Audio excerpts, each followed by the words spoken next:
tell them check out the blog, bro. YouTube channel called MKO. It's Pugilism, boxing algorithm. M stand for Marvin and Kevin's initials KO. Yeah, go tell them check out the blog, bro. No, knock my camera out of the way, aka mobile. We're live. All right. Oh yeah, baby. I can see live in the corner of the screen. MKO Pugilism boxing channel. Talking all things. Everything boxing. We're back again. Exactly. It's been a while since we've been out since today's COVID-19. You know, we can't meet up. We're doing social distancing, separating from one another, just to save a life. You know, we're saving a life out here today.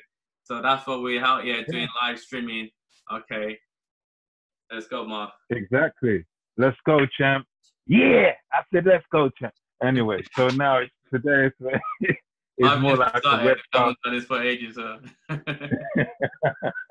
Yeah, today it's more like a webcast, podcast, blah, blah, blah. Exactly. So we're having a bit more content. So anyway, the first point is kind of an explosive one, Kev, which is I was reading on fightnews.com about an interview that Dana White of UFC fame, the head honcho at UFC, he had an interview with Frank Warren, and the headline of this article was that boxing is a bleep show, and you know, he was basically being hypercritical of boxing and saying that boxing is a S show, and you know, there's so much politics in it, and the best ain't fighting the best, and all this sort of thing. So he was being heavily critical of not Frank Warren, so he was interviewed by Frank Warren, but he was sort of being heavily critical and calling boxing basically an S show and rear. That's really he did say other things. It's not like someone that's just like kind of hating on boxing, isn't it? Like, you know, why would it say boxing is this show? I mean, without boxing, all this other comebacks for like UFC, you know, MMA, there would be nothing really. You know, boxing paved the way for this sport. Even though these sports are they're separate from boxing, but boxing is sort of like show them how to do things. You know what I mean? How to make money, in a way. Yeah, exactly. Boxing did, and you know, not only that, but one other thing that is key is that what a lot of people forget is that the UFC is the #1 brand in mixed martial arts, but it's not the only brand in mixed martial arts. No, it's not. Right? So there's other brands out there that do things perhaps differently, and it's one of those where he kind of calls out boxing for certain things, but I know of UFC fans who complain that he doesn't make certain fights. You know what I'm saying? So there's even certain fights that in his own brand he doesn't make. So it's one of those where I'll agree that, look, boxing is not a perfect sport. It's not something where all the fights we want to see happen. But the one major difference, the one major advantage that boxing has is that fighters have a degree of independence. So whereas in UFC, you don't really have choice of who to fight or whatever, you know, they get taught. He's like a dictator. So he dictates what fights happen and all that. Whereas in boxing, there's freedom, and there's the ability for the fighters to make more money. Because another thing about UFC is that if you compare what they get paid to what boxers get paid, it's no comparison. No. It's not. Because at the end of the day, boxers are more like a freelancer. You know, they're self-employed. Yeah, so, like a contractor who goes to... They have to sell tickets and things like that. So I'm not sure what UFC contract is about. I'm not sure what it's like, what the policy is like. So, but I'm sure it must be similar to boxing as well, isn't it? Like, I'm sure they have to sell tickets as well, things like that. But that's what I'm saying. I don't know what it's about. I know through, like when you turn pro when you're a new pro boxer, you have to sell tickets. I mean, we've had professional friends that have to sell tickets, and they literally they can control how much money they earn by how much ticket they sell during your like pro career until you kind of move up and climb up the ladder. So, which means you're self-employed. You know, you make your own money, you know, by your promotion and by the way you sell yourself in boxing, you know, and by the contract you sign as well. You know, that's how you make money in pro boxing. So, but I'm not so sure about how the UFC professional career runs, you know, but as for boxing, I know because you're definitely a freelancer, you're self-employed. You know what I mean? You can even become your own manager if you want to. You know what I'm saying? Yeah, you can. You can. Many have done that. Many have done that. Ollie Harrison is one of them. And Floyd is Yeah, he Floyd made became millions. his own manager as well, didn't he? After he put himself out. Yeah, once he bought himself out of the Bob Arum contract. Yeah. Yeah, exactly. So that's why I think boxers, that's why if you're a good boxer and you're good you know how to market yourself, then you can earn so much money. Yeah, I think that's the difference really, is that in boxing, yeah, the thing is, in all these combat sports, the most important person or people are the fighters. And with the UFC, one thing I think that even UFC fans would agree on is that their ceiling for making money and making a fortune is much lower than it would be if they were boxing. That's right. See, whereas in boxing, you don't need to necessarily be the best in the world to make the most money. No. I mean, we've seen guys like Ricky Hatton and guys like that they did become world class, but money-wise, they made more money than a lot of other fighters who were like less popular. So it's like in boxing, the ceiling is sky high, and you can't really.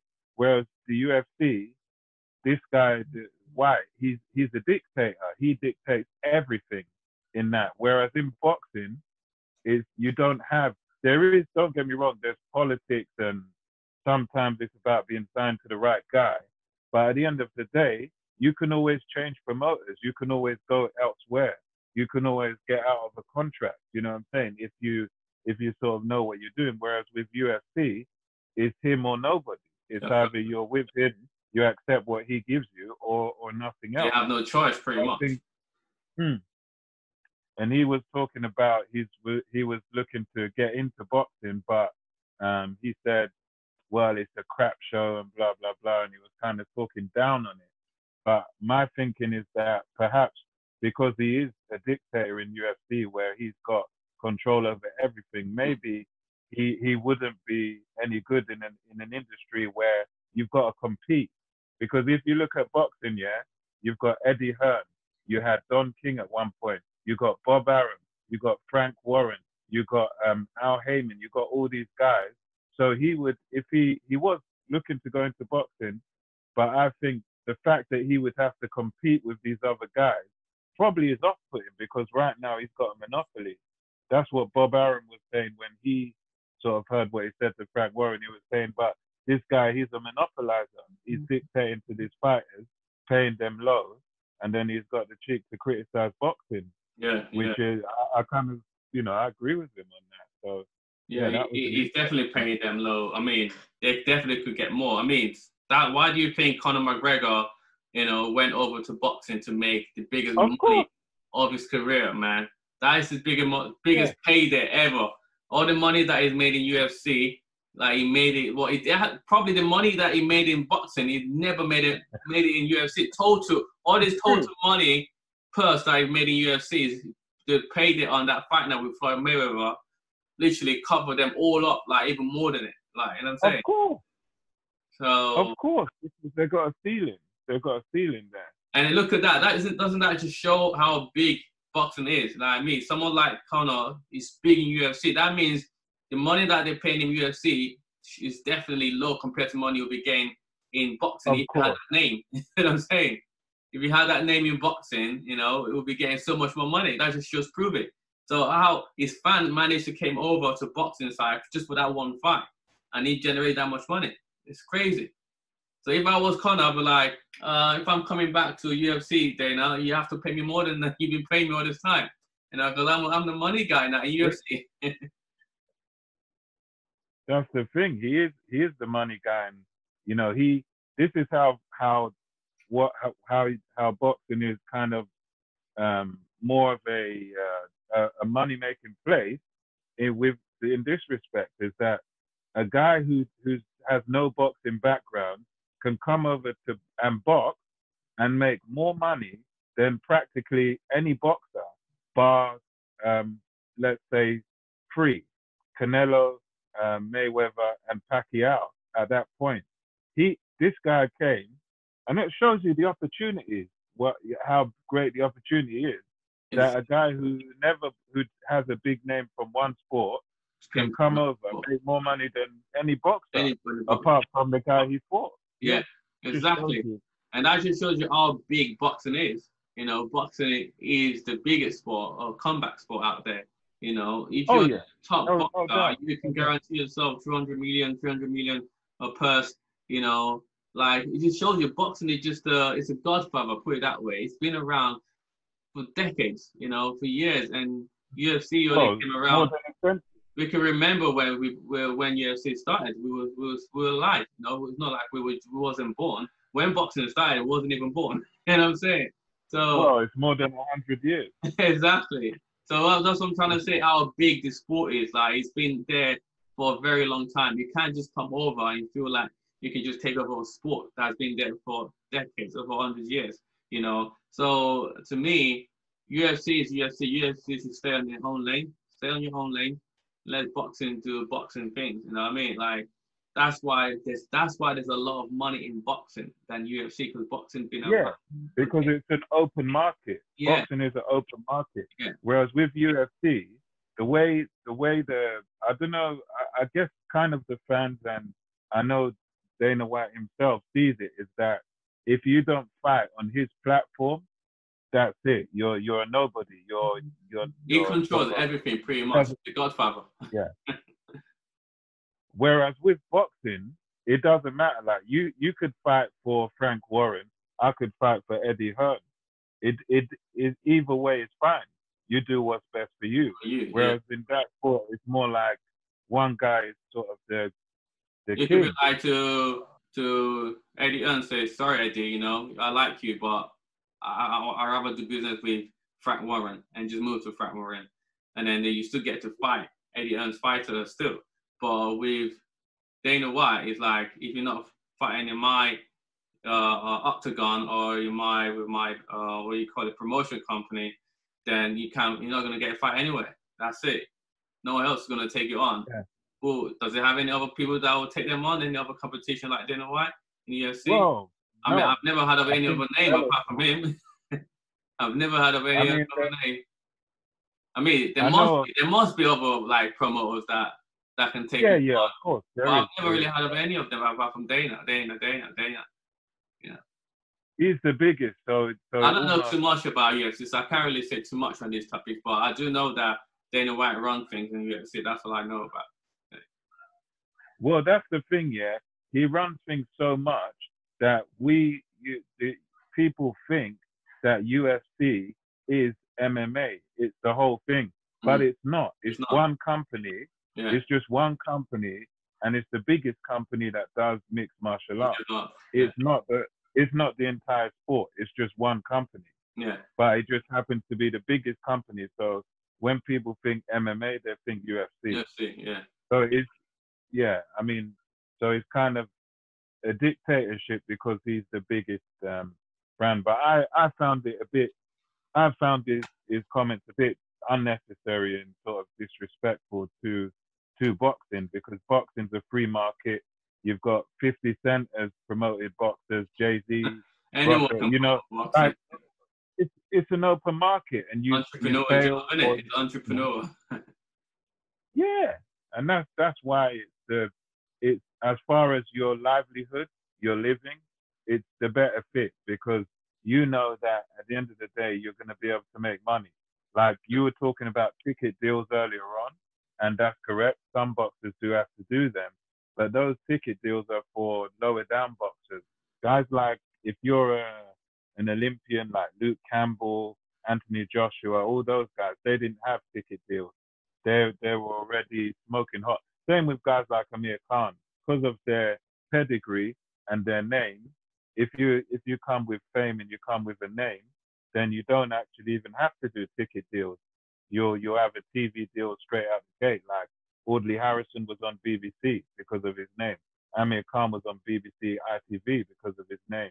You know, Joshua straight to Sky because of his name. So it's a great avenue there. But I mean, like, also, come on, like, we have Olympics for boxing. We don't have that for UFC yet. So put it that way. No. I'm saying Well, we have, because they have. I'm not too sure about the amateur system in UFC. I think many people just come from their training, their discipline, combat training, like karate, jiu-jitsu, whatever, and then they somehow become a UFC fighter. So I'm not sure what amateur about that each discipline go through before they get to that stage. So it's just kind of like people just do their own individual stuff, which is boxing is strict. You know, everything is from the get-go. It became when you turn up to a boxing gym, you learn how to box, you learn the discipline of boxing, you go through all your amateur bouts, go through a lot of tournaments, championship, and then you get selected to box for your country. You box around the world, and then you get selected for the Olympics. You know, just the whole career of boxing from amateur to pro is all like your life stories, you know, and that's those kind of the stuff that graft you, that shape you to who you are as a boxer. And that's how, I mean, boxing is big, you know, just everything that you have to go through just to become a good professional boxer, like all the discipline you have to go through, all the crap you have to go through. That's what makes you who you are. And that's what I like boxing. That's what I understand boxing. But UFC is just a bit like everywhere, really. Like you just do your own thing. And then when you decide you just want to compete in the UFC, you don't have to go through any tournament to prove. So for you to prove that you're the best UFC fighter. I don't know. Yeah, to me, I just don't understand how it works really. But I know that you come from your own discipline background. You know, either if it's kickboxing or karate, jiu-jitsu, Krav Maga or Kung Fu, whatever. Then you decide to learn other stuff to go with it. Like there's this lady, I forgot her name, from China. She's I think she's I'm not even sure she's a karate fighter or Muay Thai fighter.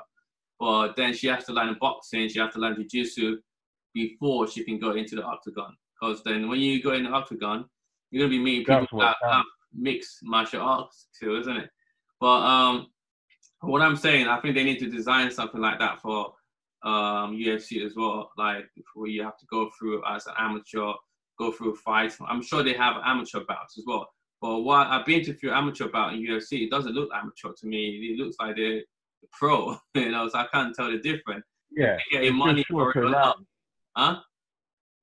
It's just shorter round. Yeah, it's shorter round, and then but they're still kind of wearing nothing to protect themselves in their life.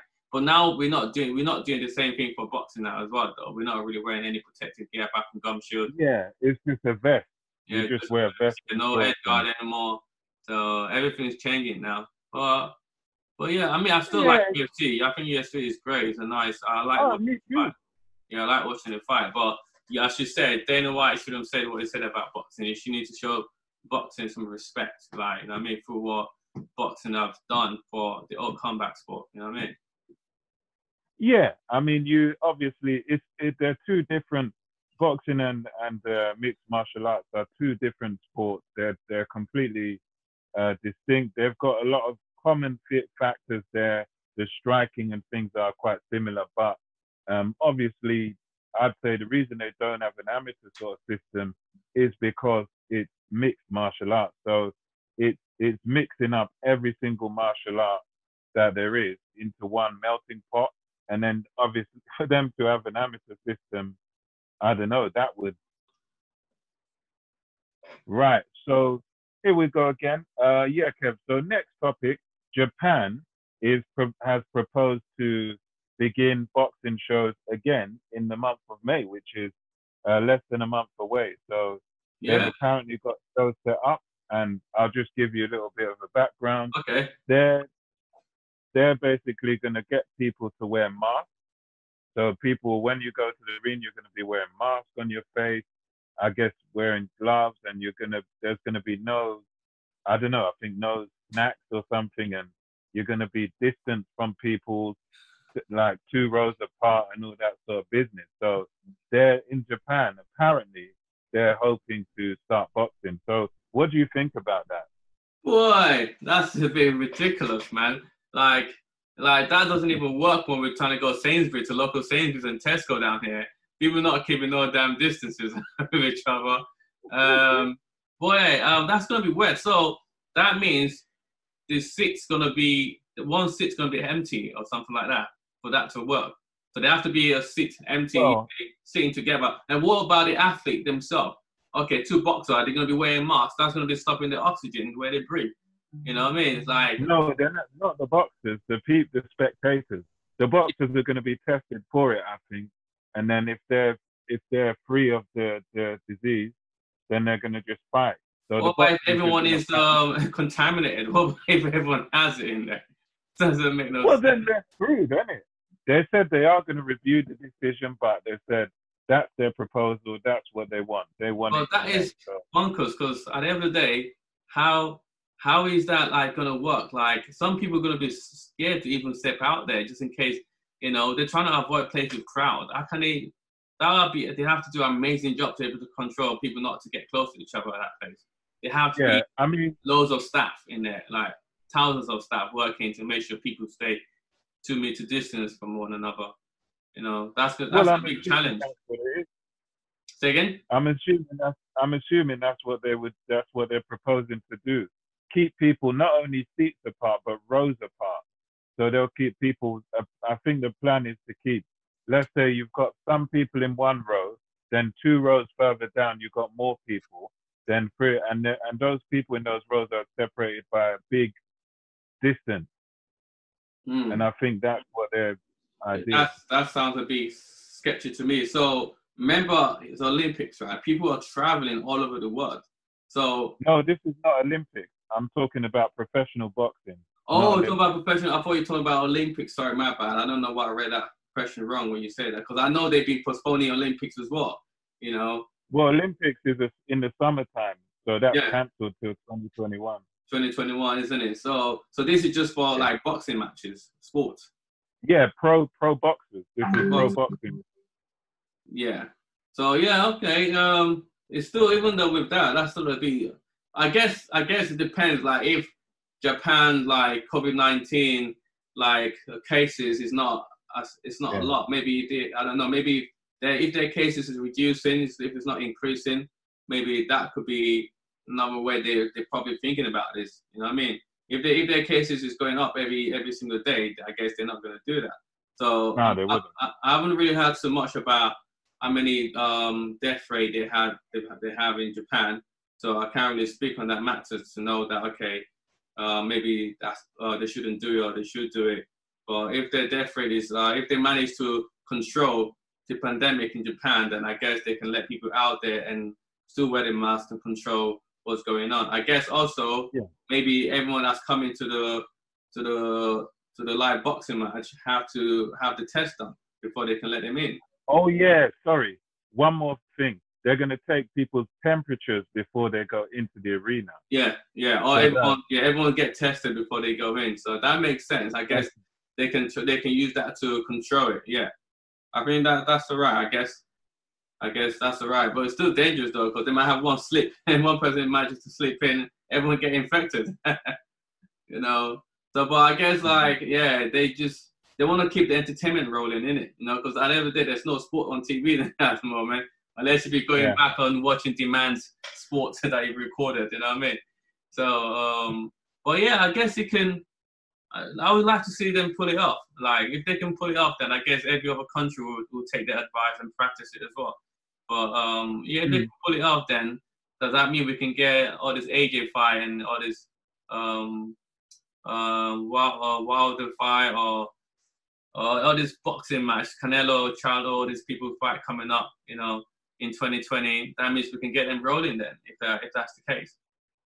I wonder if American and British people will practice the same thing as Japan. So we'll see. No, I don't believe they will. You don't think they will? I think no. It's too risky, isn't it? Yeah, I think even if they pull it off in Japan, we're not even going to try. They're not take the risk. No. Yeah, they're not going to take the risk. Yeah. Well, yeah, there you go. So, I don't know.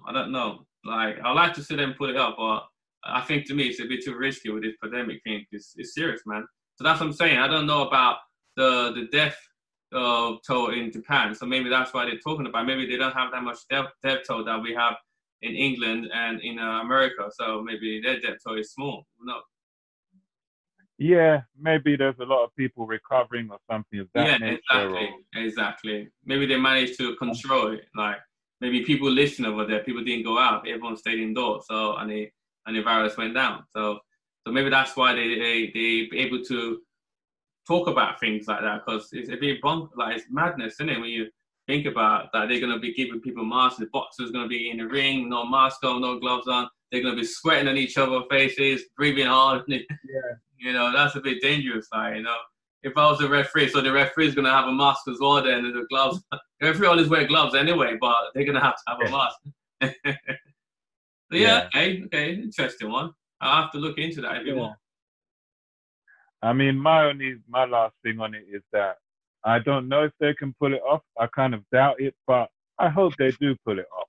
I honestly hope they do pull it off, because if they pull it off, if they can do their shows, it's an encouragement. It's a relief for people. It kind of gives a bit of hope in a way. Yeah, so yeah. I hope they do. Yeah, me too. I hope they do as well. But it's definitely a big challenge for them, definitely. But yeah, we'll see if they can put it up. You know what I mean? So yeah, that's good. Excellent. So, do you want to pause there, or we've got another point here? Yeah. All right, cool. So live recording, baby. So the next one we've got is Billy Joe Saunders is at it again. He made a bad joke about domestic violence. He's like the Family Guy cartoon of boxing, isn't he? He's a guy.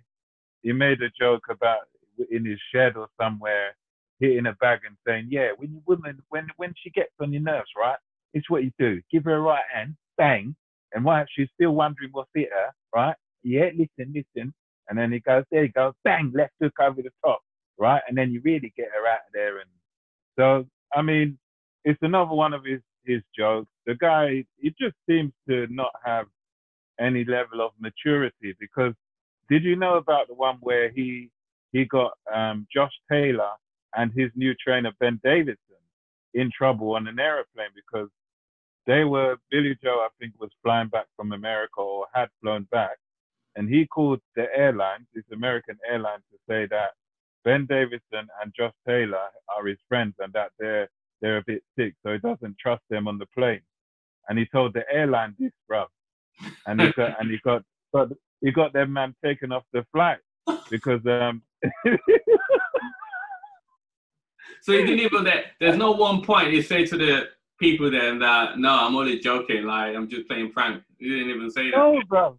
No. He said that to the airline, and Davison and Taylor got taken off the flight because the airline believed that they had this COVID-19 because he told them, my mates are sick, you know, and they're on this flight and rare. And they bloody believed him. Wow. That is mad. And it just shows you that, like, this guy is probably not serious about beating up a woman. You know, that's just the way it is. That's his personality. What, is he not a gypsy himself? Yeah.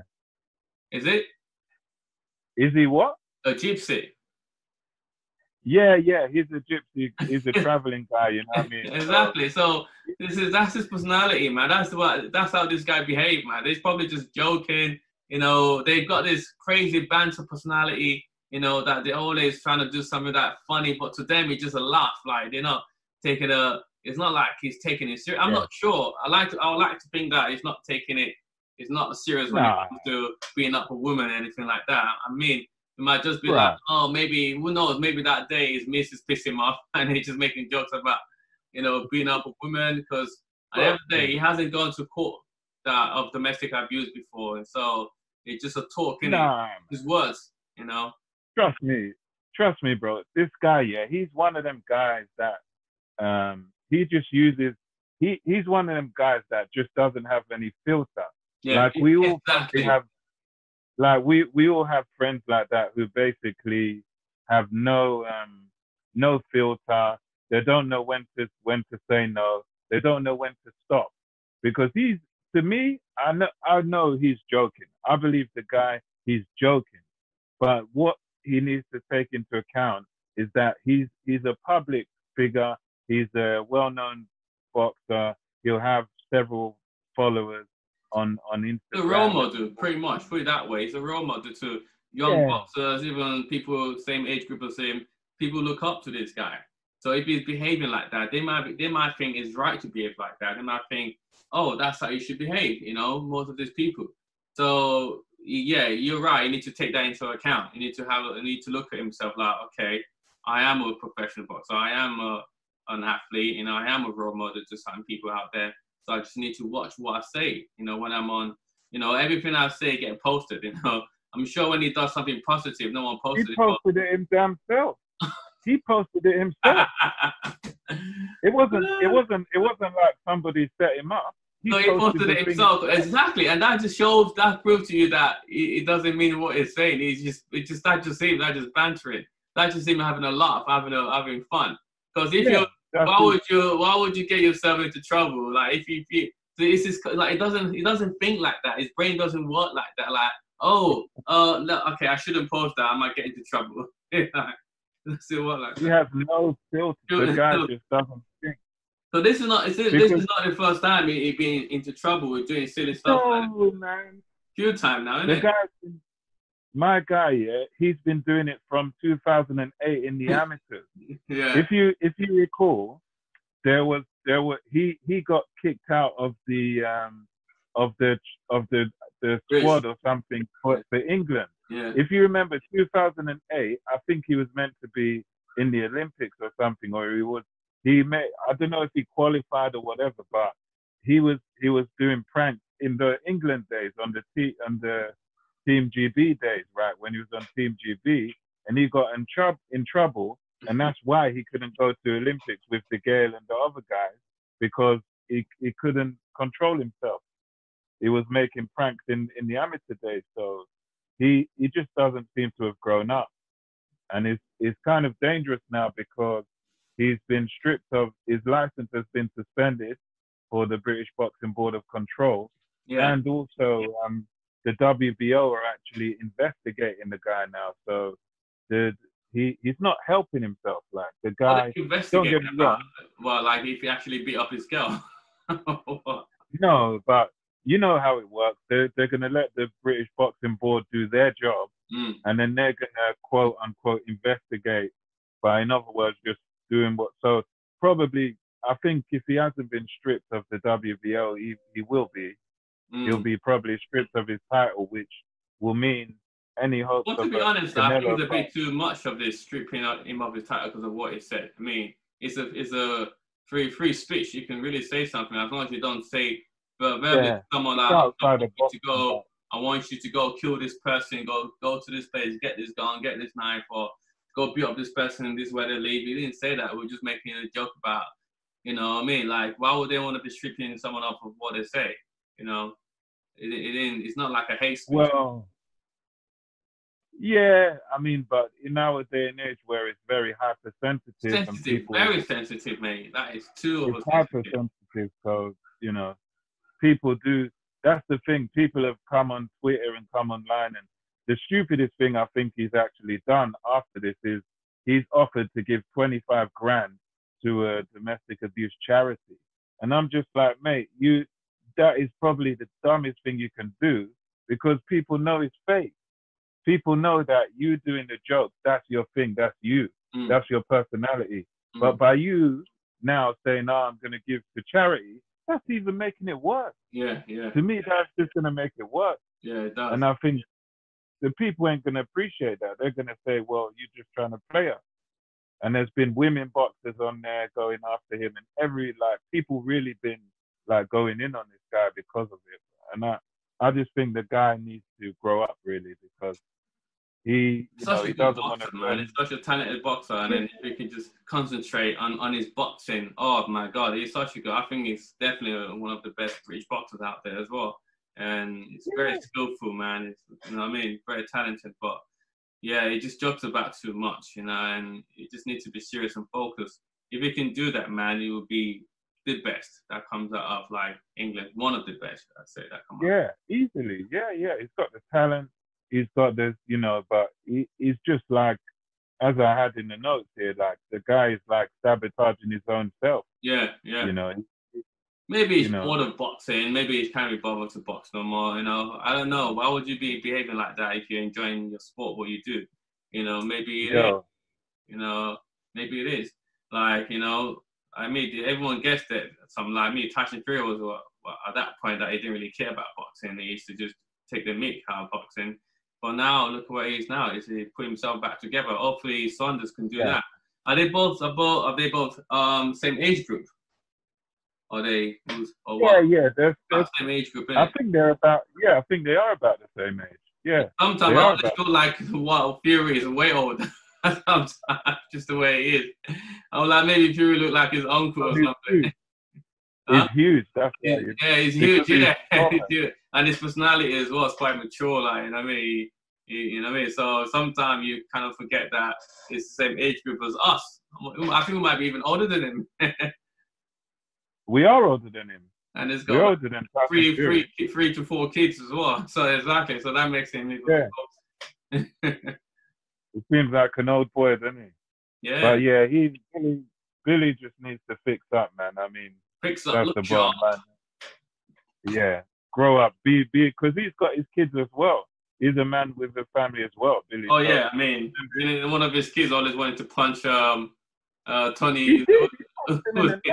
Who did his kids wanted to punch? Like when he was fighting someone, who was it? It was Willie Monroe Jr. Yeah. But let me just give you another thing on what he done with his son. This shows how silly the guy is. He took his son to like when they used to have HMV stores in Oxford Street or wherever, or wherever he went to, and he told his son, "I'll give you a tenner if you punch that guy in the balls or something." What? And his son did it in a shop. He told his son to do that in a shop, and that's how this guy is. His son done it, of course. Their son done business, mate. Oh my God! Is this someone that they know, like family members or? No. God, this is like going into a shop. This is like going into like a HM, like any shop you can think of, like Devon, wherever, and just telling your kid, go and punch that person, and they do it. That's basically what it was. And they can't do that into his son because he's a boxer. Yeah. And they can't do, and he's a kid as well. So what are they gonna do? You know what I mean? That's true. So, really, that just shows you that's his personality, man. He's just been like that from day one. And you can't change. That's him. If you're like, if that's you, that's in your DNA, it's gonna be hard for you to change that kind of behavior. That's just the way he have fun. That's the way you know what I mean? That's just him. So yeah. Yeah. All right, my man. Right. So what's next one on the agenda? There's a possible fight, Brook versus Crawford. I don't know. I'm pretty much on. That would be kind of a foregone conclusion if that happens. That'll be a good fight, though. I would like to see. It would be good. Yeah. I feel like Brook will give some problem like the first few rounds, definitely. Like the way he done with Errol Spencer, he gave him problem as well. Because Spence had to dig in deep to get Brooks out of there, and then he did at the later rounds. So I believe that he might able to do the same. Well, yes, he might able to do the same, but Crawford's got the footwork.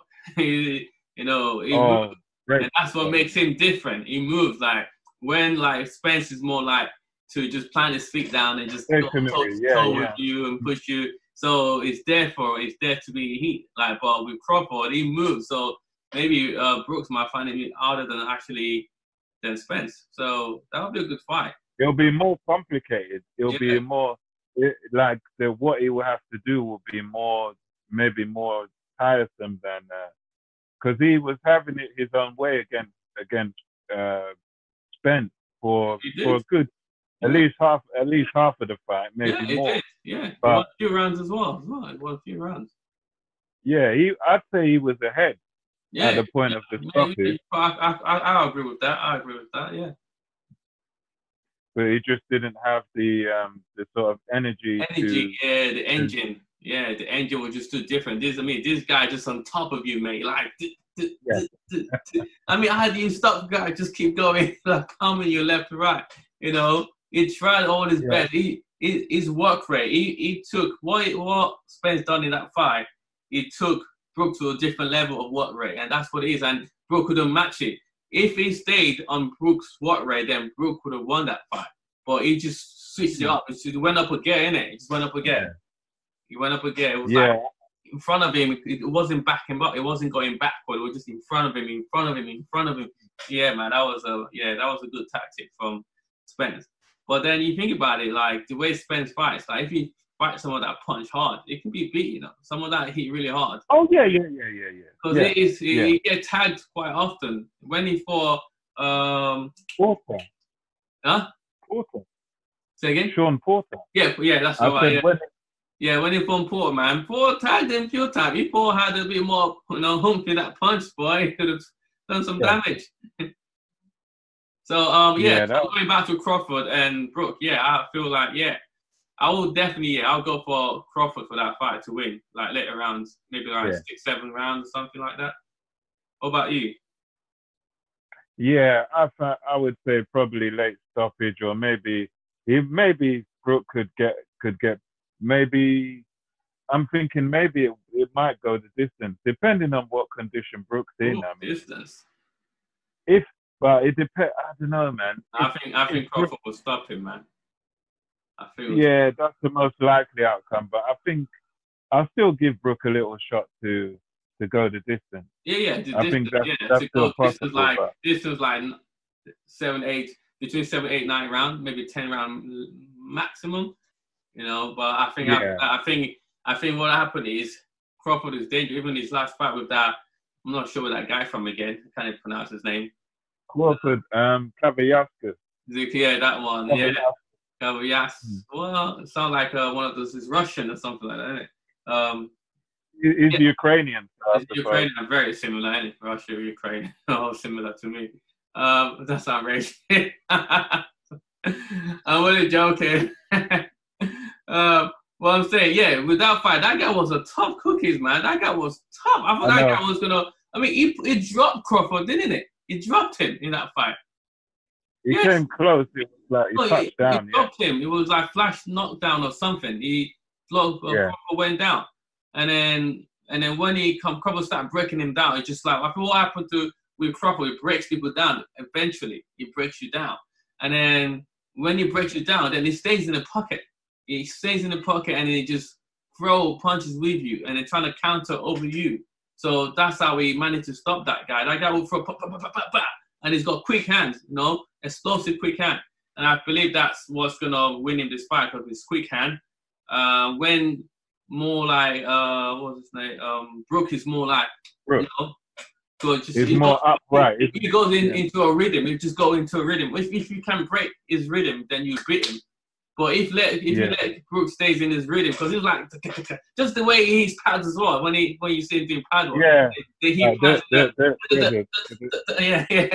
I love it. But I think his fights is similar to the way he's pads. So if you can break that rhythm up, then you get him, man. Then you have him. You have him where you want him. Yeah. So, but I do. Brook is definitely one of my favorite fighters as well. So I do hope he can go further around so we can see more good entertaining fights. Yeah. I don't want to knock out in first 5 round. So hopefully he can get the job done. I mean, I'm a fan of Brook, so I'm a fan of both fighters, but I'm just that's the thing. That's it. Yeah. I'm just repping more. I'm just repping Brook because he's one of us down here, isn't it? So it's a Brit, mate. You know what I mean? He comes from Sheffield like us. He come from Sheffield like us, mate. You know that. Crawford's getting bit. He's getting bit, mate. Yeah. So some of the brown brownies. Them chocolate brownies there, man. There they are, man. All right, moving on forward. I think the next one that you got on the list here is the Canelo versus Charlo, and you got Golovkin versus Saunders. No, Golovkin or Saunders because or Saunders. The thing is. So you mean like Canelo versus Charlo or Golovkin or Saunders? But the Charlo one is the one that is more likely to happen, though, isn't it? Well, I must say that I'm not 100% sure because I'm hearing I'm hearing different things from different people, because I agree with you. Yes, I've heard from you that Charlo is going to be Charlo versus Canelo. That's But right. the problem is, I've also heard that it's going to be, what do you call it, Canelo versus Triple G3, because they're both signed to the zone and all this, and apparently they've apparently signed this fight or whatever.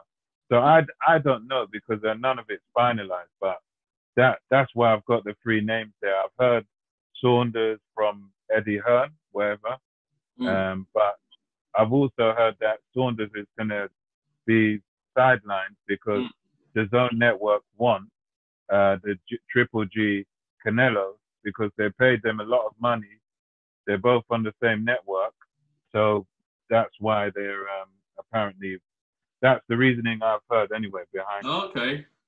I don't know. I would definitely like to see the Charlo one, though. I mean, I think that would be I would like more to see Charlo or Saunders, but if I have to pick out Saunders and Charlo to see, I'll pick Charlo for some reason, because I just think he's young, is hungry. You know, they want to prove something in boxing world, even his brother. And yeah, I would just I think it would be more like the build up to that fight will be quite fun as well, because I know they will bring the hood out. They'll bring the hood out. So Canelo just probably gonna be like, I don't know what you're talking about. If they're speaking Spanish. Well, he won't know what they're talking about. He won't know what they're talking about. What does he know? He's just gonna sit there and laugh. That's pretty good for him then, because when people are trying to what do they call him? What do they call it? Intimidate. Huh? Intimidate. Yeah, that's the word I'm looking for. When they're trying to intimidate him, it wouldn't affect him, because they don't know what they're talking about. Like, yeah, see, that's what I'm saying. But I feel like, yeah, Saunders will be a good fight as well. Saunders will be good. Saunders will be more fun because he's very skillful in a way that, he's very sleek, all that. And then I feel like Canelo will find it hard to fight people that's very sleek. You know what I mean? And yeah, he does. That's a fact. He does. Thinking about that now, actually, Saunders will be probably a better fighter for him, because more of a competition for him, because Charlo, them guys, they will probably want to go forward. And Canelo, he loves fighting people that come forward. Yeah, he eats them. He eats them for breakfast. People that come forward, he'll eat. Yeah. People that box, if find it really hard. You're right. I feel like you will definitely find it hard to fight Saunders. Saunders will probably someone that can take him to 12 rounds or go things like that. Maybe, yeah. Yeah. Mm-hmm. So who knows?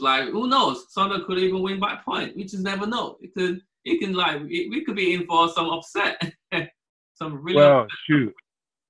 That's one thing I doubt. Why not? Why? Right. Okay. Let me just ask you something. Who's the last person? Who's the last person to beat Canelo on points? No one. I can't remember. Floyd Mayweather.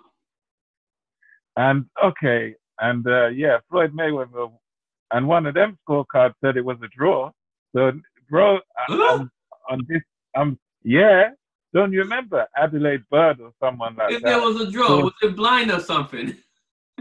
Bro, they are blind. Canelo was hitting the ring, for God's sake. It was hitting the ring. It couldn't even hit Floyd. How was that a draw? Unless if they're judging the aggressiveness of Canelo pushing forward, but still, it's got to be effective aggression. It can't just be aggression. It's got to be. But no, Canelo's the guy that is very hard to get a decision against. Remember that. You got to take that into account, man. It's very hard. And I can't even remember that. You're right. It's only Mayweather that beat him at all. And he tends to get favor in decisions, doesn't he?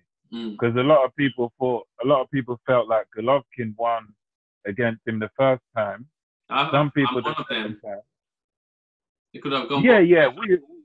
When we watched it, that's how we saw it. So the second time, I definitely give it to Canelo. The second time one, the first one, I'll lean more toward Golovkin. The first one.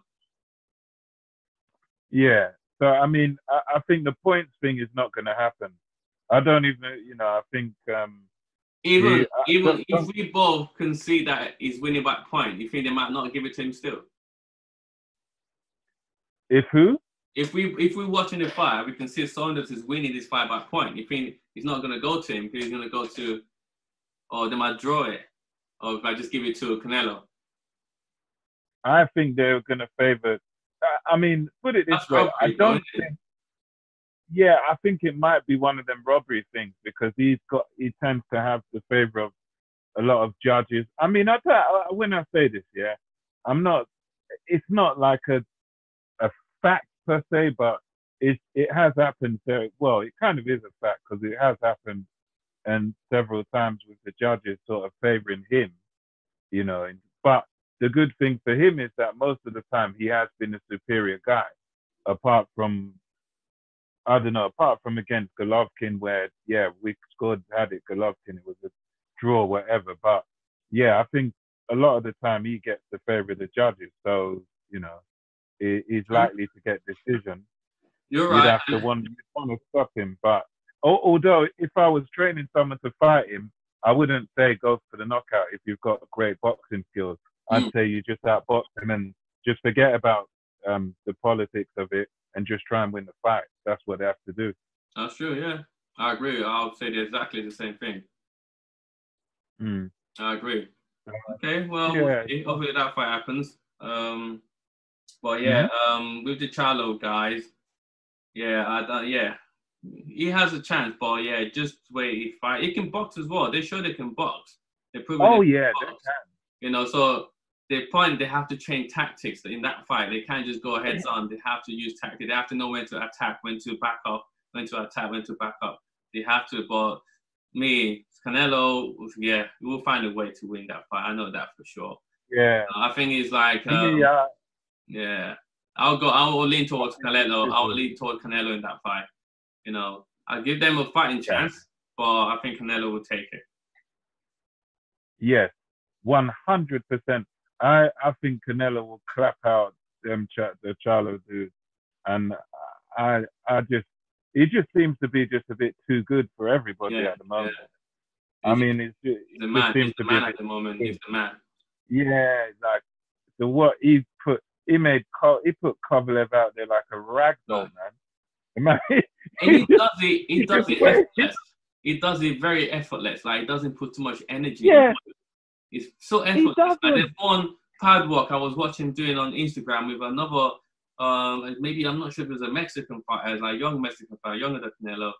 But he looks like Canelo as well, kind of the same beauty as Canelo. Forgot his name. Yeah. And he was doing this pad walk, this counter stuff, like hitting his shot, like blocking like a drill. And this guy putting so much energy into it. Canelo and he's doing same pace as this guy, but he looks like he wasn't putting too much energy into this.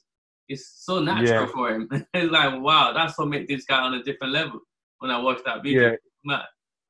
But yeah. He's just a natural fighter. He's the special guy in all those divisions. I think middle, super mid, especially middle, but even super middle, like the guy is just special. And I don't know. I think for me personally, I think he'll beat those three. I think he'd beat Golovkin again, because Golovkin's getting old now. So I'll give, maybe even a stoppage. But I think he'll only find his challenge now if he fights guys like Beterbiev and Bivol and that at light heavyweight. I think that's the only challenge he's going to. Maybe some super middles, but I fancy the light heavyweight division to be where he finds his ceiling. You know what I'm saying? He's like he's not like Lomachenko in how he fights, but the same sense in that he's superior technically to everybody, and it's only weight that's going to beat him. And I think that's the same with Canelo. So we'll see. I agree. Yeah. So now we've got the Foreman stories as well. So you want to touch on that, Marv? Yeah, I'll touch on that one, bro.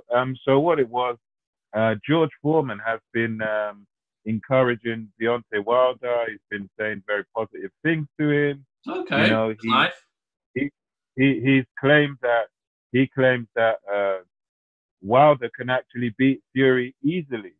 In the first fight. And my take on it is that maybe he's looking to train Wilder. Maybe he's giving his compliments to butter him up and get on this team and maybe live vicariously through Wilder and have another run at their title. You know, who knows? But he's been complimenting him. Also, just to let you know, Buddy McGirt, another top trainer we all know for turning around the Chirogatti and other guys, he has said that he knows some certain secrets, allegedly, whereby Wilder can beat Fury in the third fight. He knows a few secrets, he knows a few things, and that he reckons Wilder can beat Fury if he does what he tells him to do. So this is like another one of those stories. So you got this good trainer wants to train you to help you beat your rival, and you know, and what would you pick to go with if you have to go with either one of them? Who would you pick? Me, I think I would pick Foreman. Reason why is he's been there. He's everywhere himself once upon a time. He's a champion. He was out of the game for 10 years when he was became a priest, you know, and living a Christian life. And he came back, you know, being bigger, older, and he won. You know, won the champ back. So to me, I would go for someone like him. He's looked like he's been in the ring and he has the experience. Also, I'm not saying I wouldn't go for the what's his name again? I wouldn't say I wouldn't go for him as well. But I mean, he trained people like Gotti that he used to brawl to turn him to a sweet boxer, you know. But I would go for the heavyweight boxer himself, George Foreman, you know, and because he made a good grill as well, Foreman grill. Yeah, I suppose. If you're making me some steak, why is training me? Yeah, I put my name on it. Well, okay, that's interesting that a lot of people want to step in and help Wilder. I guess they want to help their own people, their own countrymen. You know, finally they step in. That's something to do with it as well. That's something. They won that belt back in America, isn't it? It's like you know, American versus England right now, UK. So that's what it is. They won their WBC back in their own. You know, they held it for too long as well. Though they had that WBC for a while, so now they won it back. We've got it. We've got all the belt now, haven't we? So yeah, over here in the UK, the UK runs heavyweight boxing. Like England runs heavyweight boxing right now, whether they like it or not. So I think, look, I think it's, when I say the training thing with George, I don't know if it's, I think he's offered in the past to do it. And I've heard, you know, Lennox Lewis is apparently got, you know, he's quite close with Deontay Wilder. And he's not actually close with Anthony Joshua for some reason as well. Because I think he wanted to, when Joshua first turned over, he wanted to train Joshua or manage him. Joshua rejected it. And then Computer says no. Computer says no. So it's interesting. I think Big George could definitely help Wilder because he's he's come back after years, you know, a decade out of the ring, and made a living out of it. Been able to win a world title after that decade out of the ring. Fighting younger guys, people faster than him, stronger than him. We're just using pure experience and skills. It wasn't because he was faster than this guy. This guy was slower than them. Oh, he was slower. And he beat them. Yeah, I mean, stylistically, it'll be interesting because he never fought how Wilder fights. That's true. Both of them were a bit wild. Foreman was a bit wild with his punches, like these swings and stuff like that, and a bit unorthodox. So he might know a few things. He might be, he you know, the fact of what he's done in his... He was wild when he was younger, but I think when he got a bit older, his style was different. More refined. Yeah, I noticed, When he was fighting Ali days, it was very wild. It was punching like zombies. Yeah. People up with a bloody body shot, like yeah. Fraser feet coming off the canvas. I feel sorry, man. So he'll add something. I think where McGirt might have the advantage though is that McGirt has been actually training fighters, and he's been recently training Sergey Kovalev, among others, you know. So he's actually been in the game recently. McGirt has. So he might have the edge in the sense of, I've been here. I'm currently training fighters. I've been consistently in it for decades. So he might have those little secrets. But I mean, I think the reality of it is, I don't think there is any way that he beats Fury easily at all, in the third fight, because Wilder would literally have to change his mentality, and not only what he does in the ring, but it's the mentality change that needs to happen. He needs to process the loss, process what happened, process what he done wrong, and accept this is what I done wrong. There wasn't a problem with my costume or whatever. The problem was with me, and the problem was with how I fought, and I fought a better man that night, and tactically Fury he's got to accept a lot of things, and I don't know whether he can. I mean, I think there's always going to be that chance because of his big right hand, but I just don't think he's got the skill set necessary to deal with Fury. I think Fury's just got his number, and Fury can dance around him. He can push him back. He can push him over. He can pretty much beat him any way he wants, sort of thing. But Wilder's got that chance because of that big right. But I think a guy like Fury now, he knows when that right is coming. So you're not really going to be able. You can't hit what you can't see, you know. Exactly. So I mean, like, Wilder needs to know how to set up that right hand, not loading it, not trying to just throw it out of will from anywhere, like, and that's what he was trying to do, you know. You just need to know how to box sideways, move lateral movement instead of going back all the time. When Fury was pushing him back, all Wilder needs to do is just pivot on that back leg and turn. Yeah. You know, but he just let him just push him all the way back to the rope, you know, and that's not the place you want to be. You want to be in the center of that ring, use your footwork. It just missing a lot of like attributes in that ring, and that's you know, that's what let him down. He didn't have a lot of attributes, or he just relied on that one right hand. And to me, yeah, you're right. Mental state is the most important part of this, because losing the way he lost was bad, man. It wasn't like he went out to 12 rounds and it was like decision the last time. He got battled from first round to 7th round. You know, you got beat up, man. You got bullied. So that's going to affect man's mentality. Like, his mental health is going to be something that they will need to bring it out first before you can actually, like, you need to watch that fight. Just like, okay, I lost. You need to watch it again. Say, I lost. He's probably hiding himself from, I might be wrong, probably hiding himself from watching the fight again. Like, because he got beat up badly, man. And to come back from that, it definitely will need a good support, you know, will need, like, you know, to pray. And as you say, you need to accept defeat, accept it. Then don't come out with all these excuses about his suit that he was wearing, or the Tyson Fury gloves, or all that stuff. Just forget about all that stuff, and then just accept your loss, and then look at what you've done wrong, and train them to be better, you know. And then if you can that, if you can accept all that, you might have a chance. That's a big might. You know, I just felt like Tyson Fury got the blueprint to beat Wilder. That's what I say. Yeah. I agree with that. I'm not gonna be like, you know, like going around the bushes. I feel definitely Tyson Fury has what it takes to beat Wilder anytime.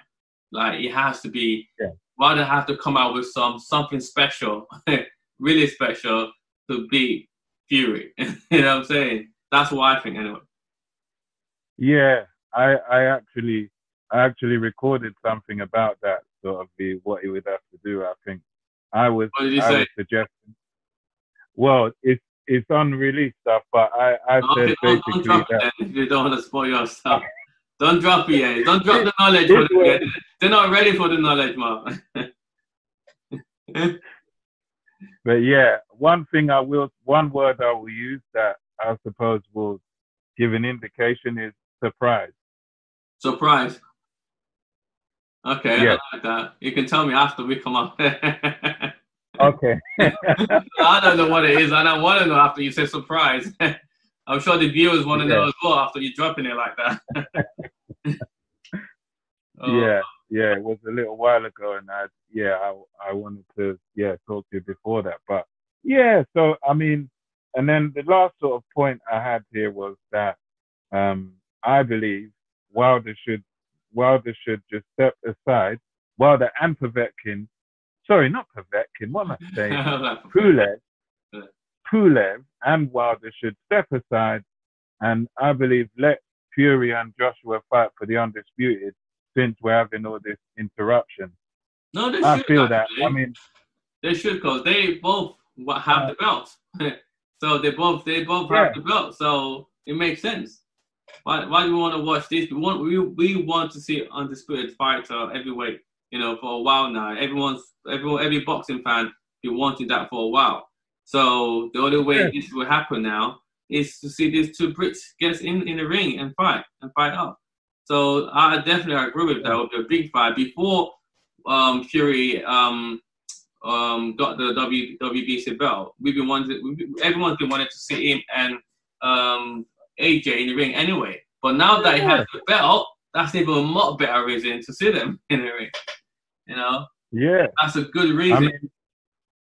And I mean that's me speaking as a boxing fan, speaking as in a way. It's kind of selfish in a way, but I feel like, look, they can still fight these guys after. You can have your rematch after, innit?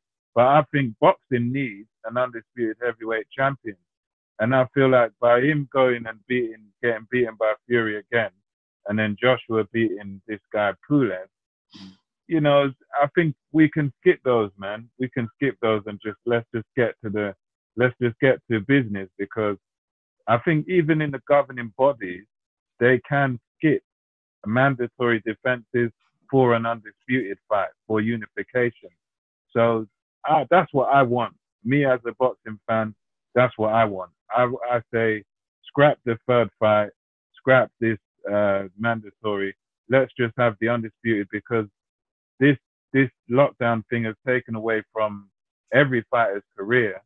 So let's just have an undisputed fight and scrap the preliminaries, because otherwise it's just going to be wait. Because we already had to wait with Joshua being in June and then Fury being somewhere towards the end of the year. So I'm saying, listen, if it all comes out and we're all right by the summer, let's just have Fury and Joshua in winter, and we've got an undisputed champion.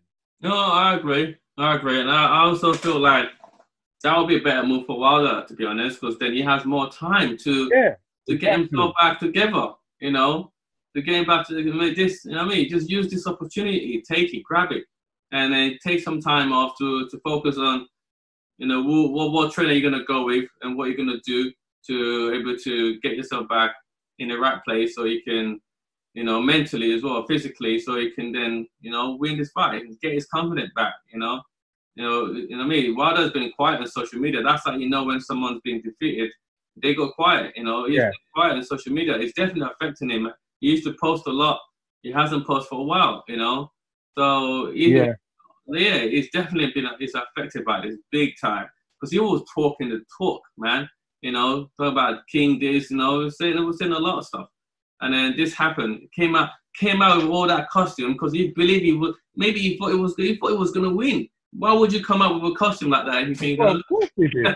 Of course he did. Coming out with a costume like that, making up excuses about how you lost with the costume, that just makes it even worse for you, man. So to me, you're right. He should step aside. Just use this time to reflect on himself. What went wrong in this fight, and let these people have an undisputed fight. AJ and Fury, and it's good. And you could fight the winner. Yeah, exactly. You can fight the winner. Yeah. I'm saying, and whoever wins, if he fights them, if he wins himself, bang, there you go. He's got all the belt. So redemption, no brainer. You know what I mean? That will make him even bigger. You know what I'm saying? So yeah, I'm with you on that one. I agree with you. So he should step aside and let those guys get in. If I'm Al Heyman or I'm his manager or whatever, I think I would make that deal rather than trying to make the third fight with Fury, because the third fight with Fury, you saw what happened last time.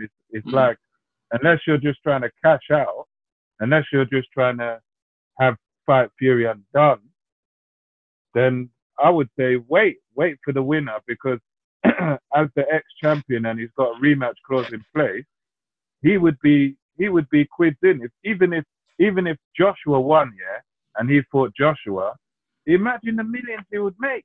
Yeah, it would make loads. Imagine it. I mean, it would be crazy money.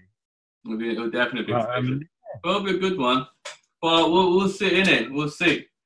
But I'm looking forward to see what happens in the future. When this COVID-19 thing goes down, I'm looking forward to it. And, you know, we can't wait to watch a match again. You know, we just can't wait to go to the O2 Arena and watch a live fight. Yeah. Wembley, you know, Tottenham, you know, we can't wait for all this stuff. So, yeah, man, it's been a good one today. Thank you, guys. Do you have any more things that you want to say, Marvin? No, I'm just, not much. Just shout out to all the guys, boxers out there, Dillian White, all the rest of the guys that's out there. Just, you know, wish them all the best. All the best, man. Hope they stay professional and, yeah, definitely use and the time wisely. Everyone stay at home, practice your social distance, make sure you listen to what the government say. You know, don't go out if you don't need to. You know, keep yourself safe, keep everyone safe, because we want to get this party rolling. We want to get back out there and start watching fights again. But the more we all stay at home to decrease this virus spreading, then we'll be able to get out of there back as soon as possible. Definitely, man. Definitely. Bless up to everybody. MKO Pugilism. We're doing finishing our live now. This is our first live video we're recording. Hope you guys like it. Hope you guys enjoy it. And make sure you press that like button and subscribe to our channel. We'll be back again. Out. Out, brother. Over and out.